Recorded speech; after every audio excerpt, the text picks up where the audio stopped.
네, 귀한 성도 여러분, 샬롬. 네.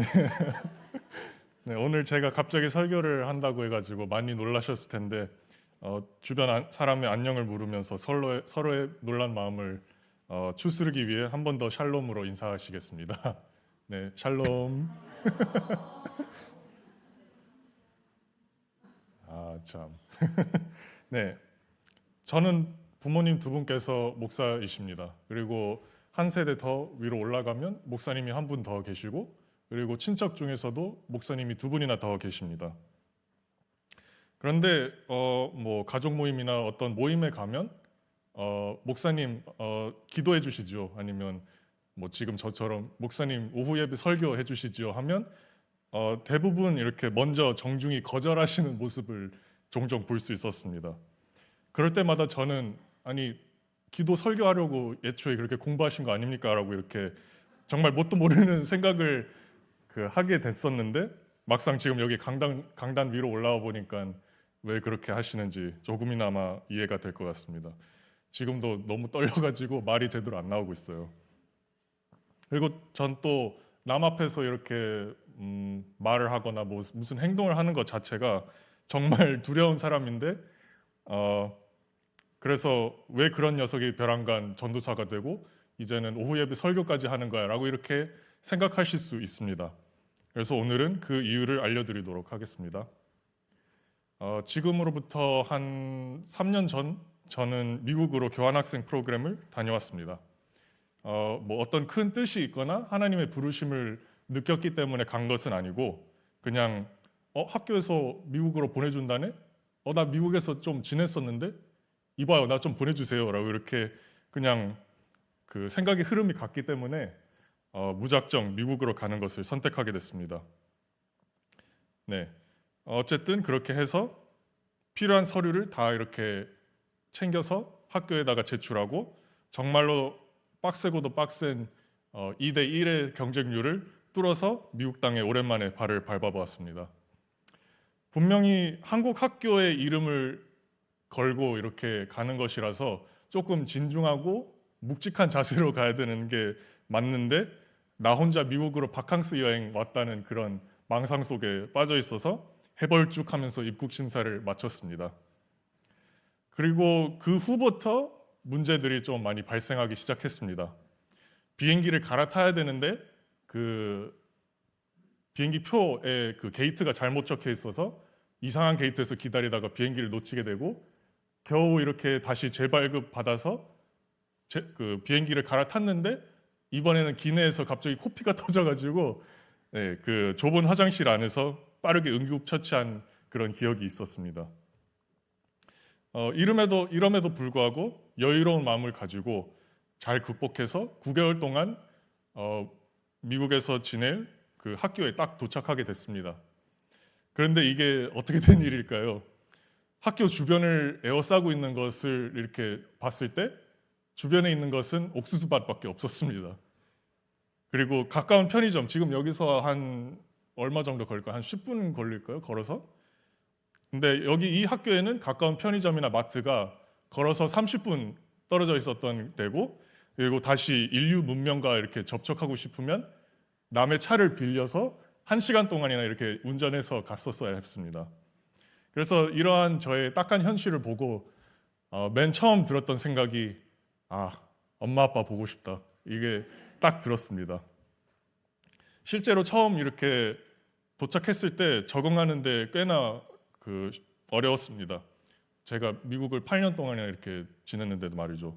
도착하고 다음날 먹었던 점심이 아직도 기억날 정도로 좀 어려웠습니다. 부모님께서 캐리어 안에 싸주신 햇반이랑 또 멸치볶음 거기다가 그 김가루 이렇게 뿌려가지고 그 다음에 참기름 이렇게 둘러서 먹었던 이상한 비빔밥이 제 그 첫날 점심이었습니다. 미국의 첫날 점심. 그래서 도착하자마자 어찌나 그렇게 한식이 그리웠는지 모르겠습니다. 그리고 생각보다 영어가 이렇게 바로바로 안 나와가지고 처음에는 미국인들보다 다른 한국 교환학생들과 이렇게 어울려 지내면서 벌써부터 저의 조국 대한민국을 그리워하면서 교환학생 프로그램의 상반기를 보내게 됐습니다. 그렇지만 그 미국 생활에 적응하는데 처음에만 어려웠지 시간적으로는 그렇게 오래 걸리지는 않았습니다. 점점 더 미국 학생들과 이렇게 어울리게 되고 그들이 즐기는 진짜 이상하지만 매력 있는 그런 행사에 거의 빠지지 않고 계속 참여했습니다. 그 중에서 가장 기억에 남는 행사가 두 개가 있는데요. 한번 소개해드리겠습니다. 먼저는 세상에서 가장 매운 고추, 홍고추를 먹기 뭐 그런 행사가 있었고, 그리고 또 다른 행사는 다른 학생과 1대1로 이렇게 앉아서 오리지방이나 뭐 두리안, 심지어 고양이 습식 사료까지 이렇게 먹어서 토하지 않는 그런 행사가 있었습니다. 네, 제가 지내던 그 기숙사는 남자들밖에 없어가지고 좀 주최하는 행사들이 다 좀 거시기했습니다. 어쨌든 그래서 저는 이렇게 그 미국인들과 잘 지내면서 다른 한인 학생들이 저를 보면 야, 니는 그냥 백인이다 라고 이렇게 말할 정도로 현지인에 가깝게 변화된 저의 모습을 볼 수 있었습니다.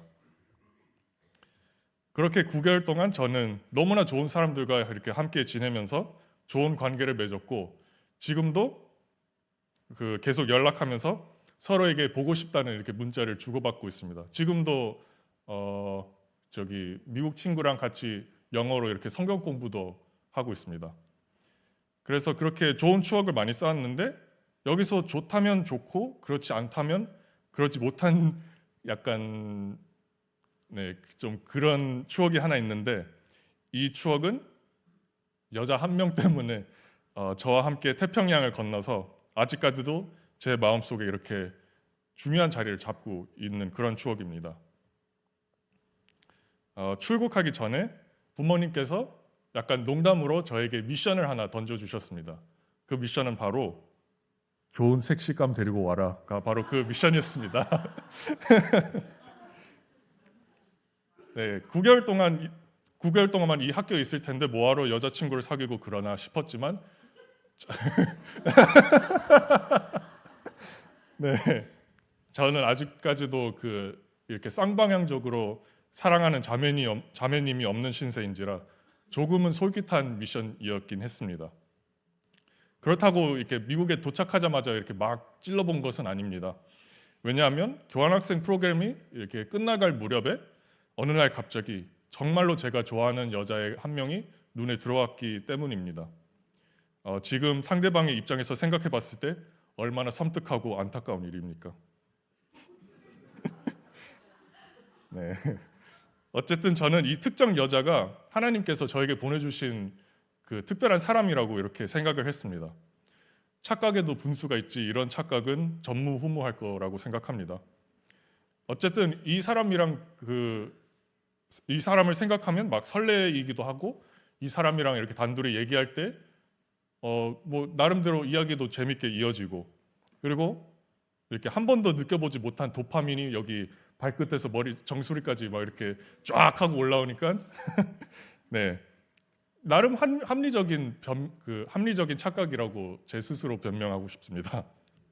그래서 저는 그때부터 대담하면서도 약간 바보 같은 결정을 하나 내리게 되는데 바로 다가오는 발렌타인데이에 맞춰서 선물을 주는 것이었습니다. 네, 빠르게 결론부터 말씀드리자면 선물을 전하는 데는 문제가 없었습니다. 저는 그게 제일 어려운 그 파트일 줄 알았는데 말이죠.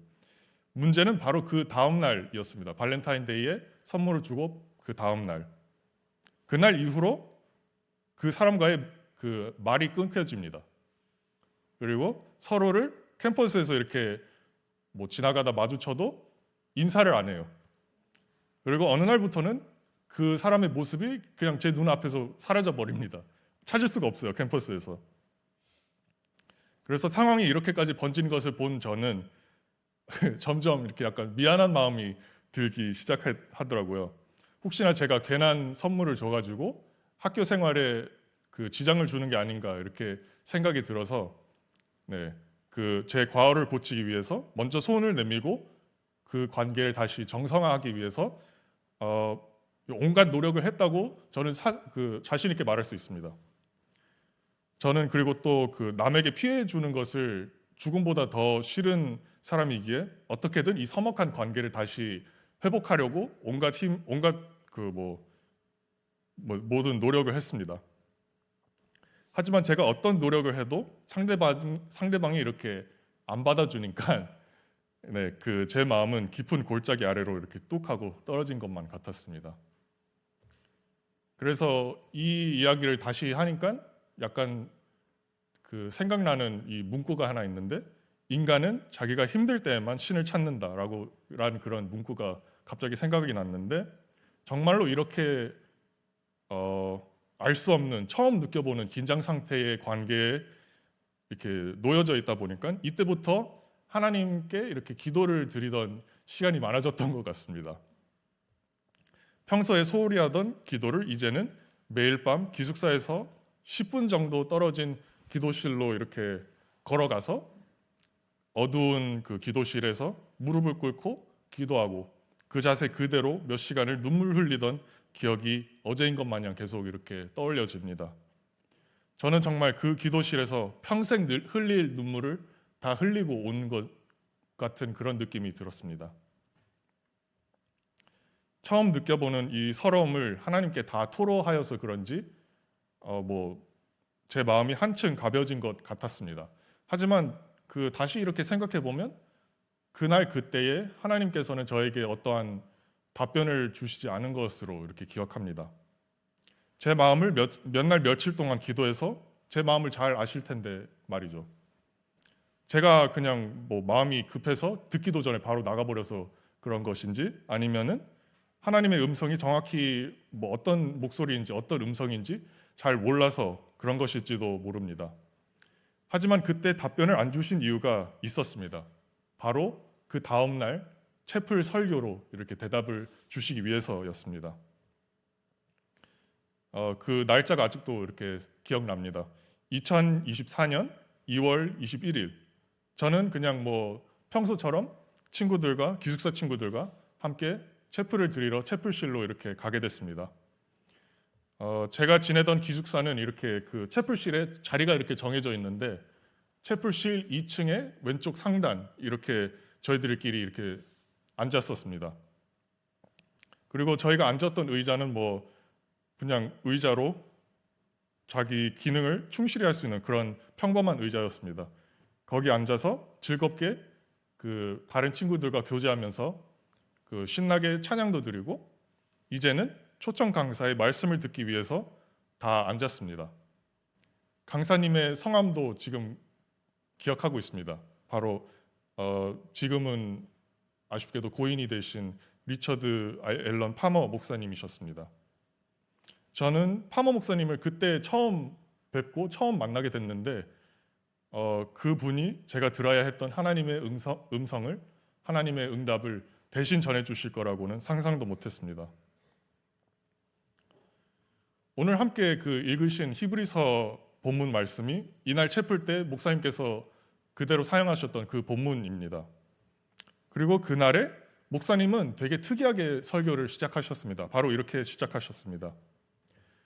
저에게는 문제가 하나 있습니다. 여러분에게도 있을지도 모릅니다. 그건 바로 저는 생각할 수 있다는 것입니다. 제 어깨 위로 논리적으로 생각할 수 있는 잘난 뇌가 있단 말입니다. 그리고 이 사실 때문에 저는 믿음을 가진 사람이 되기 위해 더 열심히 노력해야 합니다. 나는 살면서 하나님의 조언을 듣기보다 제 조언을 하나님께 드리는 모습을 종종 봅니다. 네, 앞서 말씀드린 것처럼 저는 파머 목사님과 이날 처음 만났습니다. 하지만 어떻게 제 모습을 그렇게 정확하게 파악하시고 설명하시는지 모르겠습니다. 지금 다시 생각해 보면 그때 발렌타인데이에 가짜는 선물을 주고 난 후부터 제 행동을 다시 생각해 보면 정말 저돌적이기 그지가 없습니다. 사랑에 미쳤어도 너무 미쳤다고 이렇게 다시 생각하게 됩니다.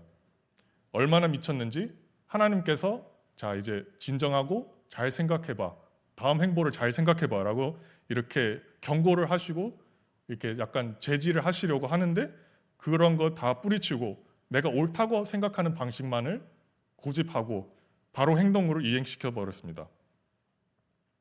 목자가 서면 양떼가 서고 그리고 목자가 양떼에게 오라고 하면 오는 것처럼 저는 한치 앞도 안 보이는 양에 불과한데 저는 하나님께 이의를 제기하고 한참 부족한 제 이해력을 가지고 하나님을 내 뜻 안으로, 내 계획 안으로 이렇게 설득시키려고 안간 힘을 썼습니다. 오늘 이 본문에 나오는 사라의 모습이 그때의 제 모습과 살짝 비슷하지 않을까라고 이렇게 생각합니다. 더 자세히 그 사라와 아브라함의 그 이야기는 창세기 18장에 나오죠. 창세기 18장에 하나님께서 아브라함에게 아들을 줄 것을 약속하시는 장면을 이렇게 묘사하고 있습니다. 하지만 이때 아브라함과 사라의 나이는 얼마였습니까? 아브라함은 100세 그리고 사라는 90세였습니다.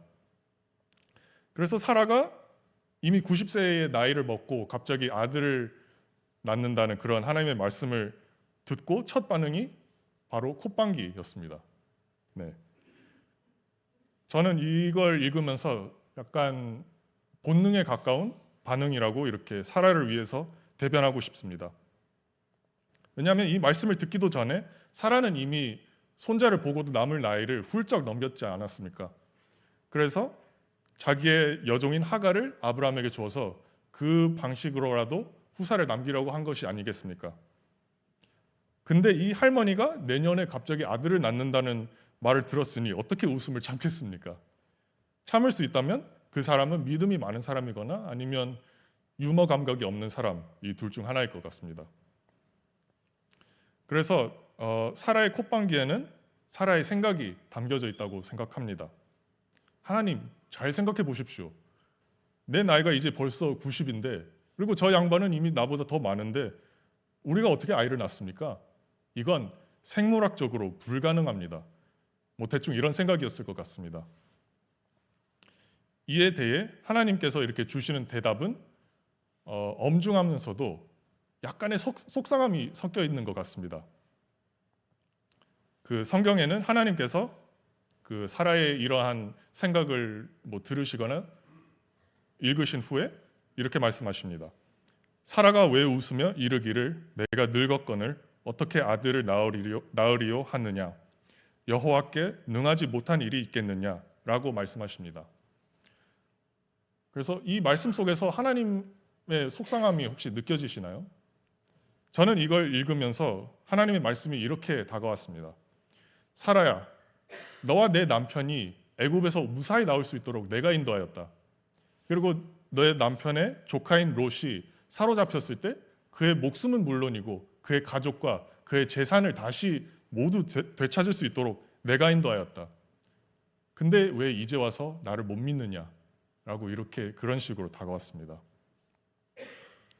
네, 다시 파머 목사님의 그날 설교 내용으로 돌아갑니다. 목사님께서 자신의 어린 시절을 예시로 드시면서 저희와 하나님의 관계를 거의 완벽에 가깝게 표현하였다고 생각합니다. 목사님의 어머님께서는 그 이혼을 하시고 재혼을 하셔서 동생 둘을 이렇게 더 낳았다고 하십니다. 근데 목사님께서는 그 동생과 아주 약간 이상한 놀이를 이렇게 즐기셨는데 바로 목사님이 동생을 이렇게 번쩍 들어서 높은 냉장고 위에다가 올려놓고 그 다음에 목사님께서는 이렇게 한 발짝 떨어져서 자 이제 내 품 안으로 뛰어봐 이렇게 하면서 놀았다고 합니다. 지금도 이 이야기를 다시 들으니까 요즘 애들은 그냥 얌전히 앉아서 핸드폰 하는 게 다행이다라고 이렇게 여겨질 정도로 진짜 이상한 놀이더라고요. 하지만 이 예시에서 저희가 중요하게 여겨야 할 것은 바로 그 동생은 그러니까 목사님의 동생은 형이 뛰라고 했을 때 아무런 의심 없이 순수히 냉장고에서 뛰어내렸다는 것입니다. 목사님의 동생은 냉장고에서 뛰기 전에 바닥의 재질이 무엇이고 내가 바닥에 떨어지면 피해는 덜할 것인지 아니면 형이 자기를 받아줄 수 있는 에너지가 충분히 있는지 그런 것 따지지 않았습니다. 목사님의 동생은 바닥의 재질이 떨어져도 덜 아픈 재질인지 자기를 받아줘야 할 형의 컨디션이 최상인지 그런 것은 일절 몰랐습니다. 목사님의 동생분께서 알고 계시던 유일한 사실은 오직 이거 하나였습니다. 나를 지극히 사랑하는 형이 나를 높은 냉장고 위에다 올려놓고 자기 품 안으로 뛰어들라고 한다. 이 사실밖에 모르고 있었습니다. 하지만 동생분은 이 사실만을 가지고도 그 냉장고에서 뛰어내릴 수 있었습니다. 사랑하는 형이 자기를 반드시 받아줄 거라고 굳건히 믿고 있었고, 그 믿음이 모든 논리와 합리적 의심과 두려움을 잠재울 수 있었습니다. 저는 이 이야기를 들은 후 눈물샘이 그냥 그날 온팡지게 터지더라고요. 어린 아이보다 못한 저의 믿음이 부끄러워서 눈물이 난 것일까요?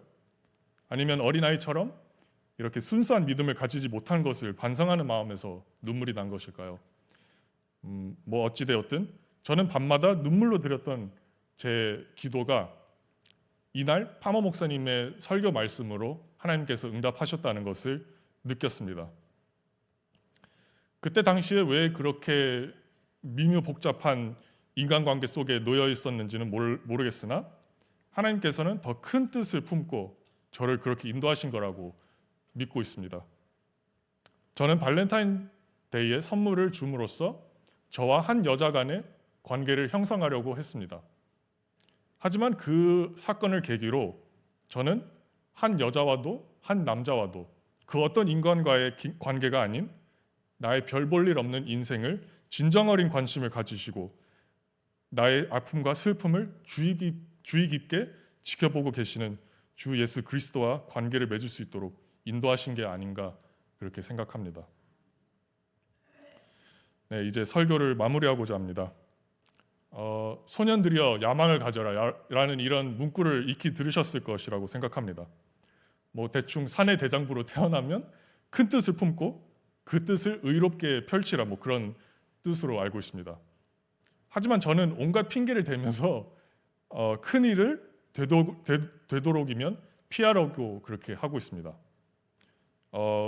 그때 오늘 담임 목사님께서도 이렇게 오후 예배를 맡겨주셨을 때도 일단 못한다고 이렇게 대답을 했습니다. 이게 아마 인간의 본성 중 하나인가 봅니다. 왜냐하면 성경에서도 이런 그 큰 뜻 기피증의 증상을 볼 수 있기 때문입니다. 하나님께서 모세에게 이집트 바로 앞에 나아가서 이스라엘 백성과 함께 출애굽하라고 말씀하셨을 때 모세의 대답이 무엇이었습니까? 내가 누구이기에 바로에게 가며 이스라엘 자손을 애굽에서 인도하여 내리까입니다. 그리고 또 예레미야도 그 하나님께서 선지자로 부르셨을 때 뭐라고 대답했을까요? 주 여호와여 보소서 나는 아이라 말할 줄을 알지 못하나이다라고 대답합니다.